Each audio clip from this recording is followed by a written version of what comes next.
Stay tuned as we will be going live soon. To sponsor a show or advertise, call or WhatsApp 0763 593 288. Melo Media. Melo Media. Melo Media.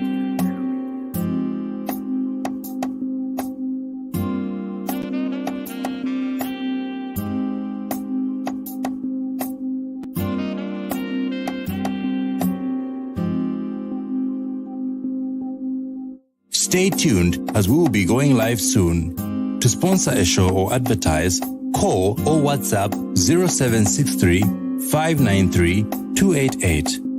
Melo Media. Melo Media. Melo Media.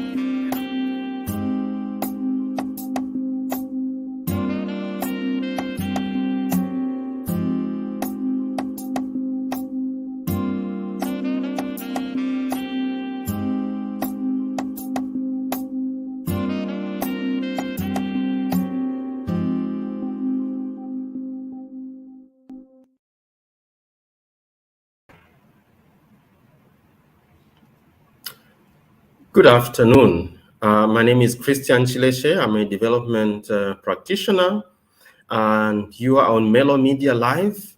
And we have embarked on a series of broadcasts on the concept of entrepreneurship, trying to understand it so that we can make good use of it in our context.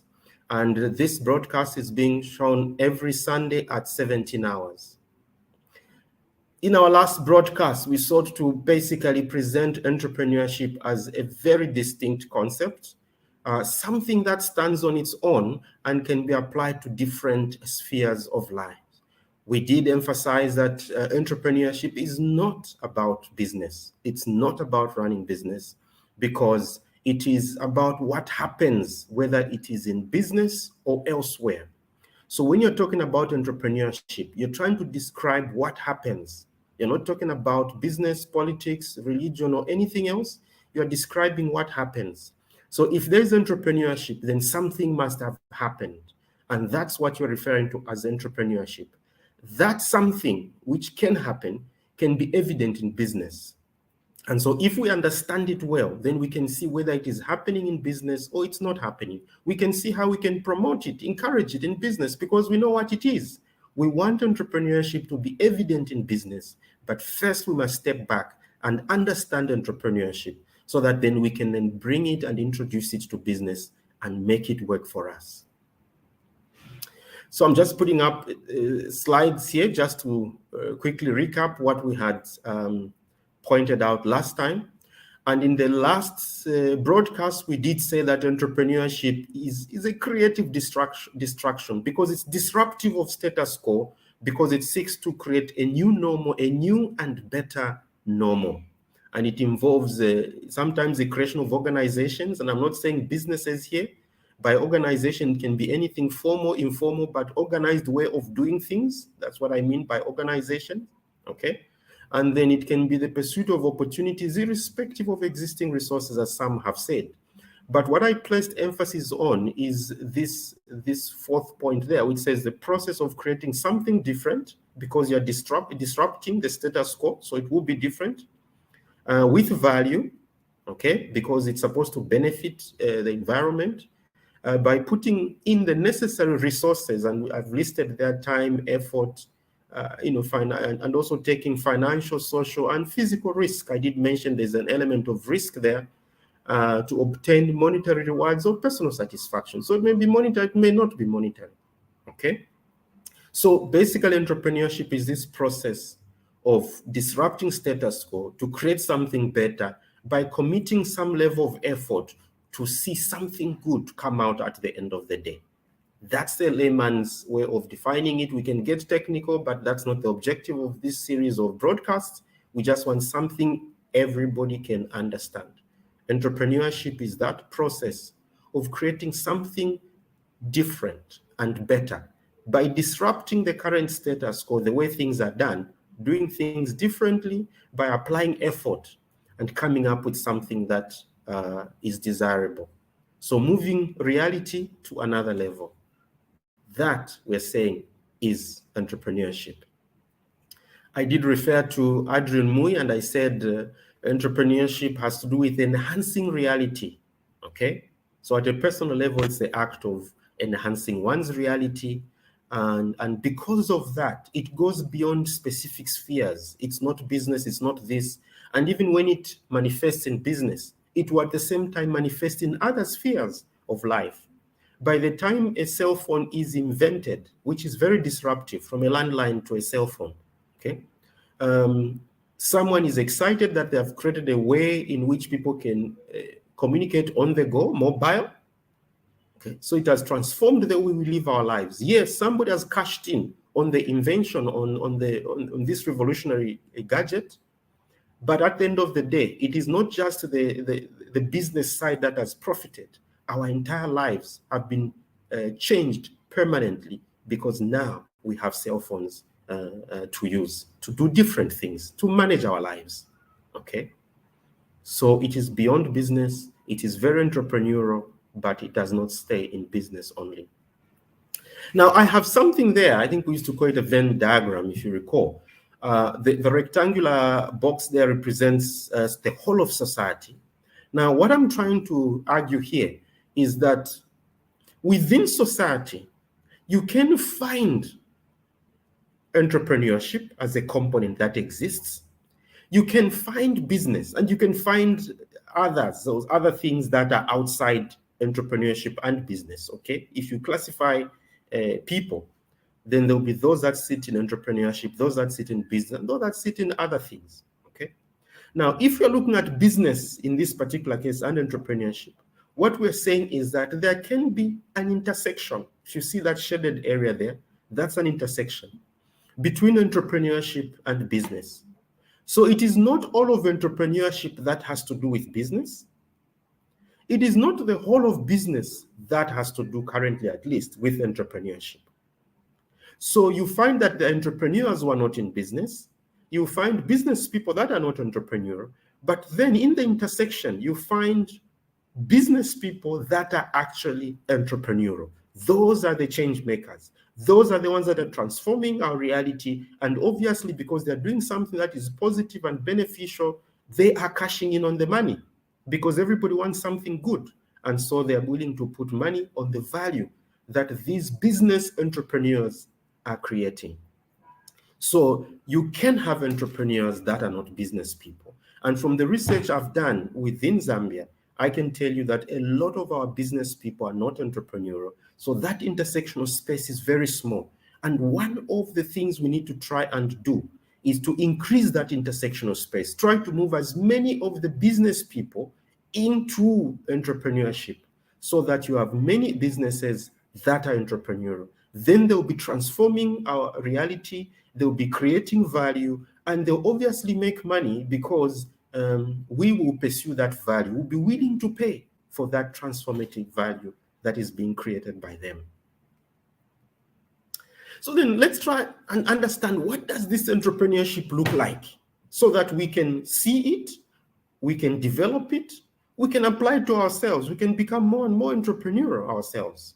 Okay. If you look at literature, research that has been undertaken to understand entrepreneurship, okay, over many years, the 5 things that you're looking at there have emerged as being very critical.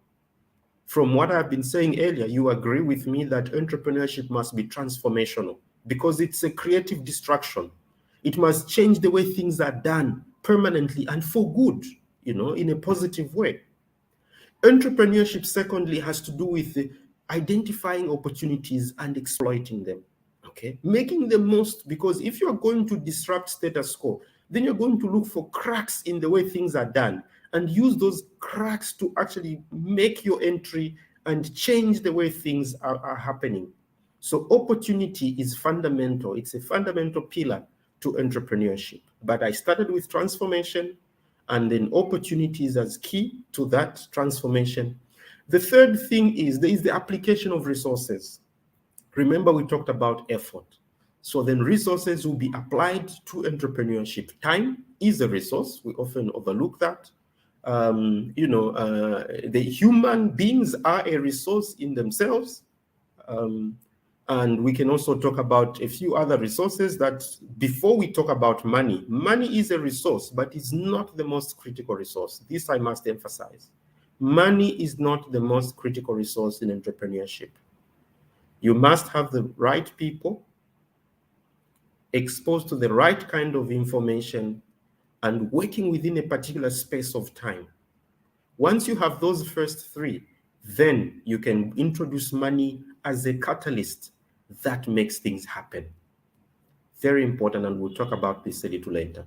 So that's on number 3, resources. On number 4, there's the element of risk because you're doing something different, something new. So you are going outside the norm. And because of that, there's no precedent or very few precedents. So there is the uncertainty that goes with whether or not things are going to work the way you expected. So, and that introduces the aspect of risk. Number 5 is the issue of benefit, because all is being done for a particular purpose. There must be an end point, an end game. What are we trying to achieve? Why are we doing this? In fact, it is that benefit that drives entrepreneurship. Because a good point is envisioned, a good state of affairs has been envisioned, then entrepreneurs will be driven to pursue it even when they know there is risk, even when they have to apply resources, because they're trying to achieve something at the end of the day. And that is what we are seeing there, that number 5 referred to as benefit. I would like to just end this broadcast with my little story here about Mavuto Tembo. And the story goes that in 2019, I met Mavuto Tembo, and he was selling tomatoes on a sheet of paper. Obviously, he looked very miserable, if you see there, 2019. And I engaged him around entrepreneurship. You know, we related and we spoke, and he seemed to have picked something. I left. I went back in 2021, and there is our Mavuto Tembo. Obviously very different. Look at him there, you know. Something must have happened. Whatever happened to him must have been because he transformed within himself as far as entrepreneurship is concerned, as the story goes.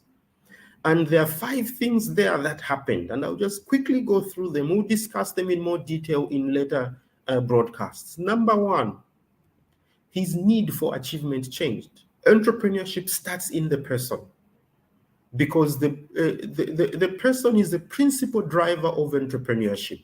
So entrepreneurship must exist in a person so that it can now manifest in the environment and create entrepreneurial change. So that which we'll see around us must have started with somebody or some people that first of all embodied that entrepreneurship and then applied it so it manifested in our environment. So one of the first things that we must look at is the need for achievement. This person was driven to achieve.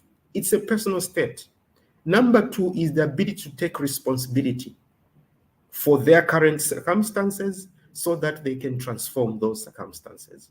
So one of the things that changed about Mavuto, instead of him complaining and blaming everybody else and expecting everybody else to come and change his situation, he took it upon himself to create the change. First of all, he acknowledged that he was in this particular situation because of some of the things he has done, not completely his fault, but he has a role to play. And so if he changed the role that he's playing, he could facilitate his own transformation and other things will come in. Number 3 is something about self-confidence. If you look at Mavuto in 2019 and 2021, there's something just about his face that tells you that a lot has happened.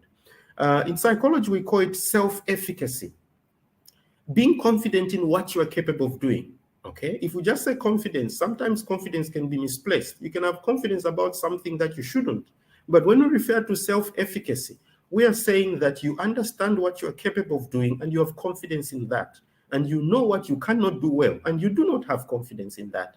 So you know where your strengths lie, and you're willing to utilize that to get yourself to another level. Number 4, it is the ability to tolerate uncertainty and ambiguity. Lack of clarity does not polarize this person.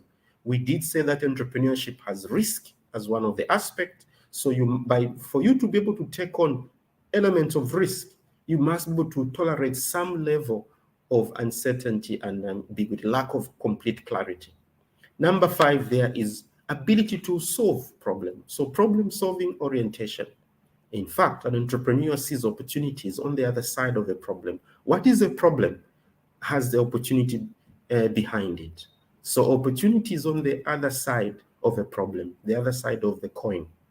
So Mavuto was able to see this and begin to address some of the things that he saw were problems, and everybody else kept seeing the problem. He provided the solution, and he cashed in on the opportunity. And as we can see, Mavuto is at another level altogether.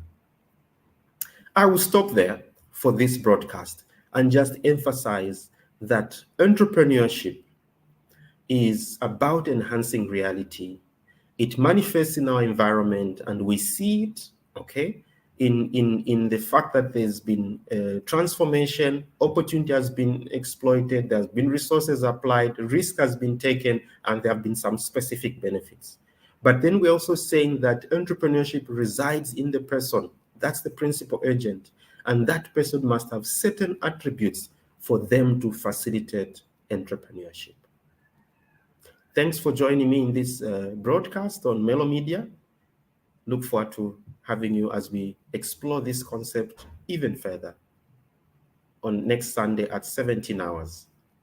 Thank you and goodbye. Thank you for watching. To sponsor a show or advertise, call or WhatsApp 0763 593 288. Melo Media.